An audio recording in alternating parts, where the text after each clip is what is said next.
In this video, I want to talk about how we can implement interfaces with the help of records in F#. So we've seen interfaces before, and we've also seen how to implement these interfaces using classes.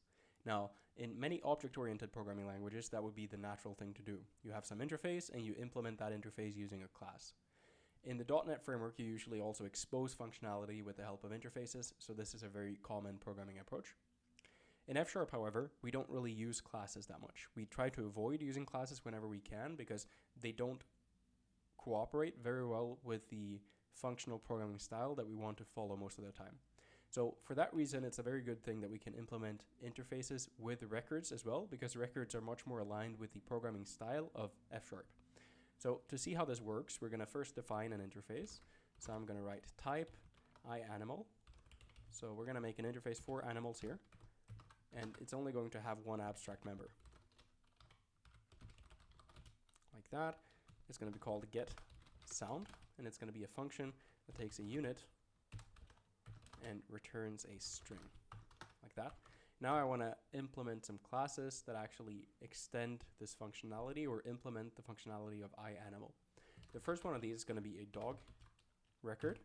So usually the way we define records, and also the way we're going to do it now, is we put the parameters in here, string, like so. This is not surprising, but what comes now is sort of the interesting part. So now we want to extend this iAnimal interface and provide the functionality that's specified in the interface. The way we would do that is to write here interface,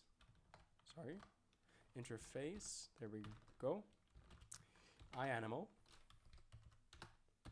with, and here we would actually provide the member variable. So member this dot getSound,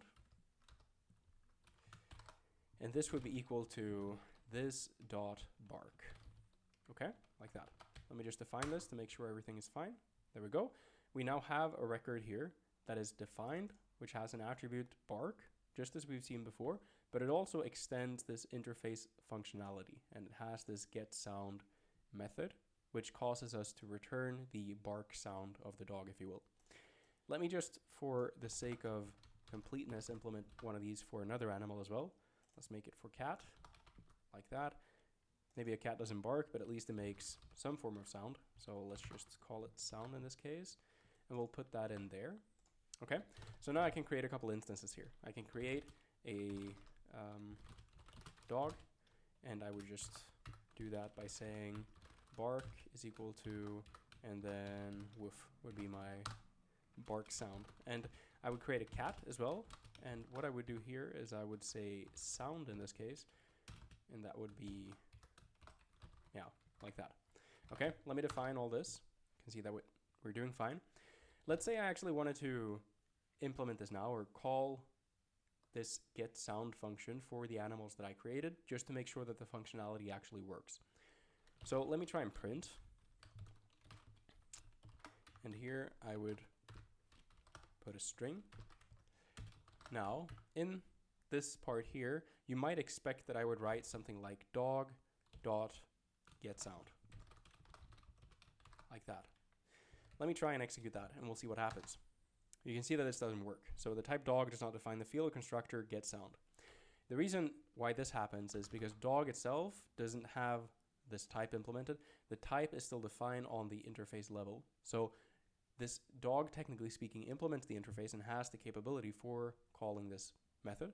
But in order to actually access it, you're going to have to cast it first. So what we would need to do here is, instead of just having dog, we would need to have dog and then an upcast to iAnimal, like that. And because we implement this interface, that should be fine. So let me execute that now, and you can see that what we get here is woof. Now, of course, I can do the same thing for the cat, like that. And if I execute this, you can see that we get meow here. So this is how you can implement interfaces with the help of records, and that's a very useful feature when you want to bridge sort of exposed functionality from other .NET languages and implement them in F# using functional programming paradigms.